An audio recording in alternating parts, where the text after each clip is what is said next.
Fighting game developers have been wrestling with a particular dilemma in recent years, namely the delicate balancing act of making their games simultaneously appealing to two player groups, those who want to have some casual fun, and the niche crowd of veterans devoted to exploring every last nook and cranny of the experience. Fighting games have garnered a reputation, and deservedly so, of being relatively difficult to break into. Especially in older titles, it can take a good bit of time just to learn how to perform basic special attacks such as Street Fighter II's Shoryukens and Hadoukens. And once you've finally gotten the muscle memory down on one side, you have to learn what it feels like to do the mirrored input when you're on the player 2 side. If you do spend enough time learning how to routinely pull off a fireball or an uppercut, well, good luck doing so against an established player who's likely to be able to run circles around you, shutting down all attempts to maneuver and stuffing and stifling your every move to the point where it feels like you can't even control your own character. In short, it's traditionally taken a lot of invested time filled with frustratingly getting your ass kicked before you even start to experience the encouraging taste of victory. Put this in the context of our increasingly acute cultural shift toward immediate gratification, and contrast it with the many other gaming genres that have basically turned their games into mainline injections for dopamine and serotonin, and you can begin to see why franchises like Street Fighter have had a hard time competing. Clear efforts have been made to make fighting games more immediately appealing as developers have eased up on execution by doing things like making inputs more lenient and simplifying controls. But the issue of encouragement via wins has proven especially problematic. You see, it's one thing to make games easy and intuitive enough to give users a sense of autonomy and control, but if you make winning so easy that you start to artificially eliminate the skill gap, the results can be disastrous in the long term. Sure, you'll make some newer players happy as they see more win screens than they otherwise might have, but you'll also quickly start to turn off your more dedicated fan base as they begin to realize that their hard work and time spent isn't distinguishing them from those who haven't put in as much time. That brings us nicely along to Street Fighter V. Now, it's not to say that the better player doesn't usually win in Street Fighter V, or that spending more time practicing won't lead to leveling up. But it's clear that Capcom made some decisions to try to artificially eliminate that skill gap by making some of the game's most rewarding and powerful abilities overly easy to access and to perform.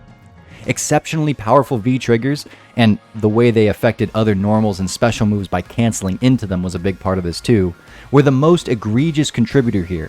But in its earliest and most impressionable days, Street Fighter V had a handful of other aspects that made easy to implement strategies more effective than difficult ones.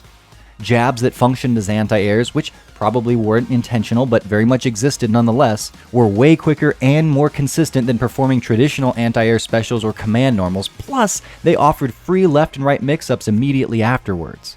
The game's priority system, which made it so that heavier moves would beat out weaker ones should they clash on the same frame, paired with the crush counter mechanic and the reaction dampering 7 to 8 frames of fluctuating input lag, meant that tossing out heavy buttons and forward dashes in a cavalier manner would often defeat calculated footsies. Sprinkle in throw loops as well as a further sense of skewed risk versus reward through powerful attacks that were either oddly advantageous on block or naturally spaced to be safe on block despite being negative, and then top that all off with the fact that a single hit could result in ridiculous amounts of damage, and it becomes no wonder why attendance numbers for Street Fighter V at EVO dropped by 49% between 2016 and 2017.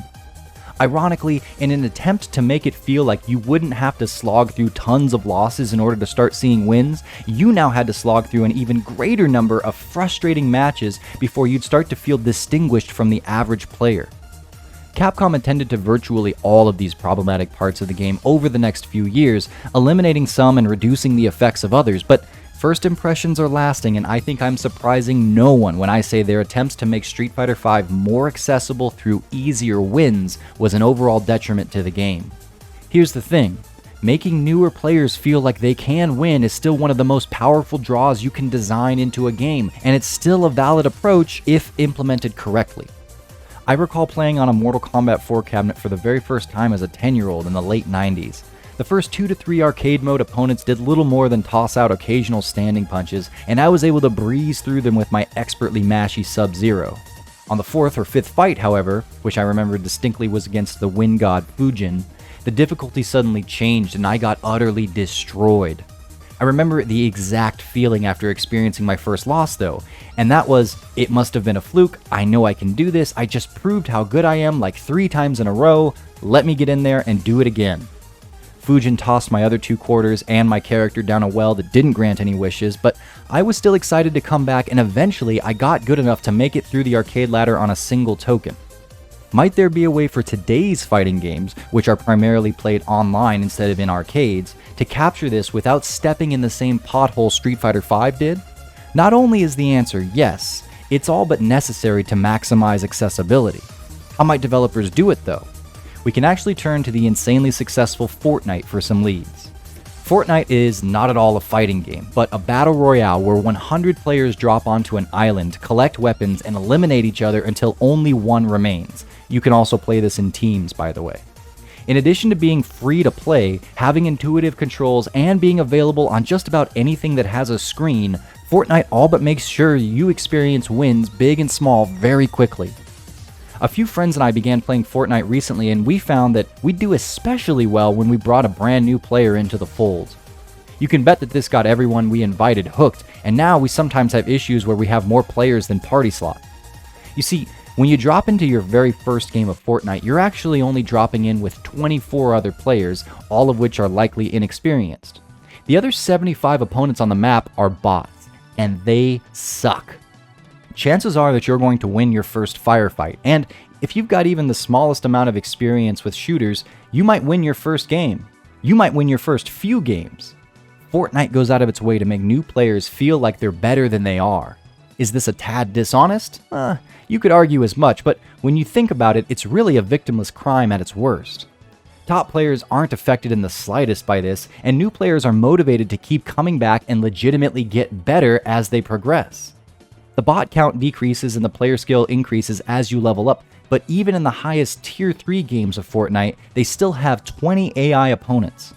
So how might this strategy be implemented into a game like Street Fighter VI? Now this might sound like nails on a chalkboard at first hearing, but what if Capcom put bots in ranked? This mode feels like it has the highest stakes as it tracks your progress with league points that you can win or lose. And giving lower ranked players a few primer wins to help gently onboard them with would stand to bring them back so they could continue to refine their skills. You'd naturally lower the number of easily defeatable AI opponents in higher and higher ranks, but why not throw an easy win to even a diamond or above level player if they seem to be in a rut or had lost their last handful of bouts? Said bots shouldn't be overly obvious to identify, but even if you knew you just defeated an AI foe, you'd still get the hit of gaining a few points and ending a losing streak. As we saw in the Mortal Kombat 4 example, this is a tried and true approach that influences players psychologically and attends directly to one of the biggest hurdles the fighting game genre has ever faced. Implementing encouragement bots, as I've outlined, would have a negligible effect on the game's legitimacy, but could very well be the saving factor for many newcomers who might, like so many others, have been demoralized during their initial experience. Of course, like everything else, devs would have to make sure that these weren't gameable in any way, and they would have to be used only for encouragement, never to end a hot streak or limit a player's progress. This strategy, which is used increasingly in big games beyond just Fortnite, would effectively check a box that Street Fighter V tragically missed without stepping on toes. Why not take a page out of the book of a game that attracts at least 83 million people to play each month and consistently makes billions of dollars every year?